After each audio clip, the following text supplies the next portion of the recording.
vou comentar um pouco o trabalho em função do tempo, e aliás vou falar disso também, de tempo.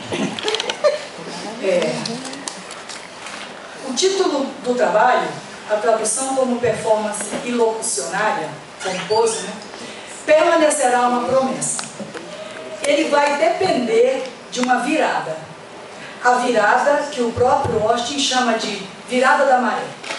Foi assim que traduzi a Moda Rajan o Sea Change, que é traduzido mais seriamente como a mudança radical.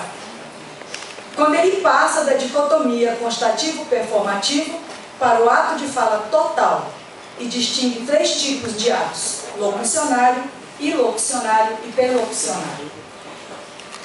Assim, para situar um pouquinho, embora todo mundo já tenha lido, o constativo é o enunciado normal. Por exemplo, o filosófico, o gato está em cima do tapete. Ele fala de alguma coisa, descreve, demonstra, tem relação com a semântica, com sentido, referência, e pode ser julgado verdadeiro ou falso. O performativo, como está aberta a sessão, não descreve o que eu faço, nem afirma o que eu faço. Dizer isso simplesmente abre a sessão. Não é verdadeiro nem falso. Austin dirá que esse tipo de ato dá certo ou não dá. É apreciado como feliz ou infeliz, a depender de certas condições. Nesse caso, a condição de felicidade pertence à autoridade judiciária, que é conferida àquele que declara a abertura e também é conferida à organização de toda a sociedade. Seus efeitos são, portanto, convencionais. Há uma comunhão de valores da comunidade, o que podemos chamar também de consenso, de certa forma, aquele mesmo consenso que permite a Nietzsche afirmar que ser verídico é empregar as metáforas usuais. A primeira escuta, para não dizer a primeira vista, pode-se rapidamente tomar essa invenção de Austin como um ovo de Colombo. Ora, é isso mesmo, é claro que todos sabemos que há enunciados que batizam, casam, condenam, como manda o figurino. Em princípio, o que haveria aí de mais surpreendente? Que a sessão esteja de fato aberta quando esse enunciado é pronunciado em condições de felicidade, ou seja, quando o performativo é feliz, dá certo, abre-se a sessão. E o constativo, em que ele se transforma, porque nós constatamos que a sessão está aberta, é então verdadeiro. Outra forma de dizer que o constativo é um performativo feliz que se tornou verdade. É esse o momento oportuno de trazer a virada da maré. A Sea Change. A primeira dificuldade é distinguir estritamente, à luz da primeira taxonomia, performativo, constativo, é o lugar em que vai se dar essa virada, que é a inserção de uma terceira espécie de ato, o perlocucionário, como um recurso para resolver uma dificuldade. Ora, a dicotomia, o duplo, o dois, tão caro à filosofia, vai se tornar uma tríade, 3 elementos, mas vai gerar uma nova dificuldade. Tendo o locucionário, o ilocucionário e o perlocucionário, vai ficar difícil distinguir entre o ilocucionário e o perlocucionário. Sem mencionar que o locucionário, que corresponde ao enunciado normal, já não está mais realmente distinto dos demais.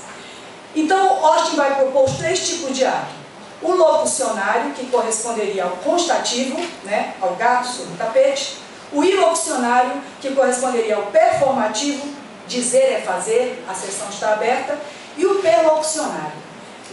Dizer alguma coisa, então, produzirá frequentemente, ou mesmo normalmente, certas consequências, certos efeitos sobre os sentimentos, os pensamentos ou ações dos ouvintes, do falante e de outras pessoas. E isso pode ser feito com desejo, intenção, objetivo de provocar esses efeitos.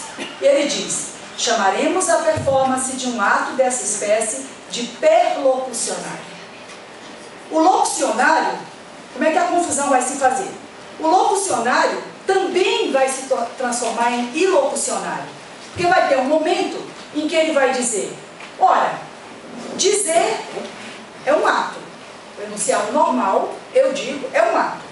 Então, na verdade, a outra vantagem da saída dessa dicotomia é que o constativo que estava no topo, ele vai se tornar um tipo de ato entre outros, né? Nivelado. Né? E o ato de dizer, ele vai dizer, nesse full normal sense, ele vai dizer, eu chamo isso, I dub, eu entendi como eu sagro, a performance de um ato locucionário. De certa forma, ele ainda está homenageando Aristóteles, porque é Aristóteles que fica aí no dizer, quando eu digo alguma coisa. Bem aristotélico ainda, mas com uma virada. É disso que eu quero falar. O problema está no controle dos efeitos produzidos pelo ato. E essa diferença vai escapar. O ilocucionário, quando eu faço alguma coisa ao dizer, quando eu digo eu me desculpo, tem uma força. Ele pode ter sucesso ou não, né? E o perlocucionário é aquele em que você faz alguma coisa pelo dizer, através do dizer, né? Então, em vez de pedir desculpas, eu digo alguma coisa que leve a pessoa a me desculpar. O ato ilocucionário é ligado a efeitos, ele abre de fato a sessão, mas somente se ele for compreendido como um ato ilocucionário. Se ninguém compreendeu que a sessão está aberta, é como se o juiz não tivesse dito nada. O que marca o ilocucionário é então a convenção. Mas aí, além da convenção, tem que ter o que Austin chama de uptake, quer dizer, alguém tem que entender aquilo, tem que conhecer o rito e entender que ali se abriu uma sessão. Então, como é que eu vou traçar a linha, né, entre esse efeito convencional e o efeito da perlocução? Eu tenho um exemplo simples. Austin tem uma hora em que ele diz assim, eu posso traçar a linha em qualquer lugar que eu queira. Né? Mas traçar a linha continua difícil, a gente cai no arbitrário dessa língua. Vejam, se eu digo sim no dia do meu casamento, será que a consequência convencional, com esse sim eu me casei, é separável dos efeitos reais? Muitas vezes, trágico. Então, a minha questão é, no perlocucionário é preciso que as circunstâncias também sejam oportunas. Mas mesmo o enunciado locucionário constativo também pode ter os efeitos perlocucionários. Por exemplo, eu posso falar, é o exemplo de Austin, o lenço da sua mulher está no quarto, é outro, mas eu estou misturando um pouco. Está no quarto do senhor K. E persuadi-lo de que a mulher está traindo.